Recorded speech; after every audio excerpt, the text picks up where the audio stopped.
Political leaving. I don't watch politics. You don't have any political opinion. No. Did you vote? Me? No. Kerala sir 100% literacy sir.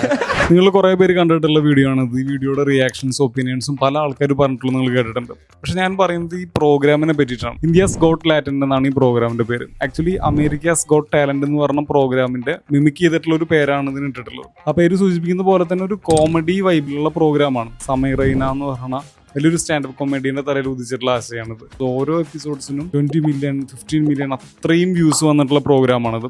ഈ Americas got ടാലന്റിൽ എന്താണോ അവർ അവിടെ ചെയ്യണത് അതിൻ്റെ ഒരു comedy വേർഷനാണ് ഇവിടെ. ഓരോരുത്തരും വന്ന് ചെറിയ ചെറിയ ടാലന്റ് ഒക്കെ കാണിക്കും. അതൊരു കോമഡി വേർഷനിൽ അവർക്ക് ഇഷ്ടപ്പെട്ട രീതിയിൽ ജഡ്ജസ് അതിന് ഇന്റർപ്രറ്റിങ് പല രീതിയിലുള്ള കോമഡി കൊടുക്കുകയും ചെയ്യാന്നുള്ളതാണ്. അങ്ങനെ ഒരുപാട് പേരെ എന്റർടൈൻ ചെയ്ത് ഒരുപാട് വ്യൂസ് ജനറേറ്റ് ചെയ്യാനായിട്ട് ഈ പ്രോഗ്രാമിന് കഴിഞ്ഞിട്ടുണ്ട്. അതുപോലെ തന്നെ സമീറേന ചെയ്ത കാര്യം എന്ന് പറയുന്നത് ഈ പ്രോഗ്രാമിന് വേണ്ടിയിട്ട് ഒരു ആപ്പ് നിർമ്മിച്ചു. ഇന്ത്യസ് ഗോട്ട് ലാറ്റിൻ എന്ന് പറഞ്ഞിട്ടുള്ള ആപ്ലിക്കേഷൻ ഒരുപാട് ഡൗൺലോഡ്സ് വന്നിട്ടുള്ള ആപ്ലിക്കേഷനാണ്. ഇതൊക്കെയാണ് ഇതിന്റെ ഒരു ബാക്ക് സ്റ്റോറി എന്ന് പറയുന്നത്. എന്തായാലും കേരളത്തെ പറ്റി ജോക്ക് പറഞ്ഞതിന് ശേഷം അതേ എപ്പിസോഡിൽ തന്നെ ഉണ്ടായിട്ടുള്ള വളരെ തെറ്റായിട്ടുള്ള ഒരു പരാമർശത്തിന്റെ പേരിലും ആ പ്രോഗ്രാമിന്റെ ലേറ്റസ്റ്റ് എപ്പിസോഡ് യൂട്യൂബിൽ നീക്കം ചെയ്തു. ഈ കർമ്മ എന്നൊക്കെ പറയുന്നതിന്റെ വേറൊരു എഫക്റ്റ് ആണിത്. എന്തായാലും കേരള സാർ 100% ലിറ്ററസി സാർ.